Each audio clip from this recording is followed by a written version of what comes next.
আসসালামু আলাইকুম। আমি ডাক্তার মোহাম্মদ মারুফ শাহরিয়ার, নাক কান গলা রোগ বিশেষজ্ঞ ও সার্জন, ইসলামী ব্যাংক সেন্ট্রাল হাসপাতাল, কাকরাইল। আজকে প্যানভিশন টিভির পক্ষ থেকে আমার সম্মানিত দর্শকবৃন্দকে আজকের এই অনুষ্ঠানে আমি স্বাগতম জানাচ্ছি। আজকের আমাদের আলোচ্য বিষয় মুখের ভিতরে ঘা হওয়া অথবা জিহ্বায় ক্ষত হওয়া অথবা কোনো এটি ক্যান্সারের লক্ষণ কিনা এই নিয়ে অনেকের মাঝখানে অনেক বিচলিত মনোভাব থাকা। আমি প্যানভিশন টিভির মাধ্যমে আমার সম্মানিত দর্শকবৃন্দকে বলতে চাই, মুখের ভিতরে ঘা হলে বা মুখের ভিতরে কোনো ক্ষত হলে, দাঁতের মাড়ি বা গড়াই বা জিহ্বার ভিতরে কোনো আলসার বা কোনো ক্ষত হলে আপনারা ভীত সন্ত্রস্ত হবেন না। এক্ষেত্রে অধিকাংশ ক্ষেত্রেই আমরা এই জিনিসটি হয় কোনো ভিটামিনের অভাবে হয়ে থাকে, যেরকম ভিটামিন সি জাতীয় খাবারের অভাবে মুখে ঘা হতে পারে, জিহ্বায় ঘা হতে পারে।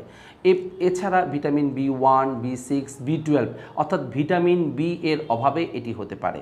সেক্ষেত্রে আমরা ভিটামিন সি, ভিটামিন বি এই জাতীয় খাবারগুলো বেশি পরিমাণ খাবো এবং এই জাতীয় ওষুধের সাপ্লিমেন্টেশনটা আমরা তাকে ওষুধের মাধ্যমে দিব। এছাড়া আমরা এক্ষেত্রে মাল্টিভিটামিন ব্যবহার করতে পারি। এবং যারা এই গলার মুখের ভিতরে যে ক্যান্সারের অন্যতম একটি লক্ষণ মুখে ঘা হওয়া, সেক্ষেত্রে আমরা কোনো অ্যান্টিবায়োটিক, অ্যান্টিফাঙ্গাল, অ্যান্টিব্যাকটেরিয়াল বা অ্যান্টিভাইরাল কোনো ইনফেকশন হলে যদি আমরা মনে করি, সেক্ষেত্রে আমরা সেই ধরনের কোনো অ্যান্টিবায়োটিক সেবন করব।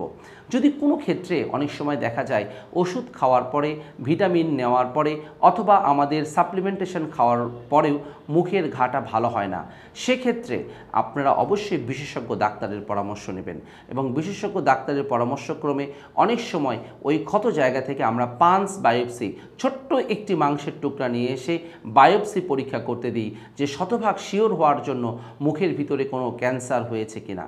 সেজন্য আমি আপনাদেরকে অনুরোধ করব, আপনারা প্রথমে সবসময় vitamin C, vitamin B1, B6, B12 এর কম্বিনেশন জাতীয় খাবারগুলো, মাল্টিভিটামিন জাতীয় খাবারগুলো বেশি পরিমাণ সেবন করবেন। মুখের হাইজিন মেনটেন করবেন, ধূমপান, তামাক সেবন করবেন না, তাহলে আপনারা অধিকাংশ ক্ষেত্রেই ভালো থাকবেন।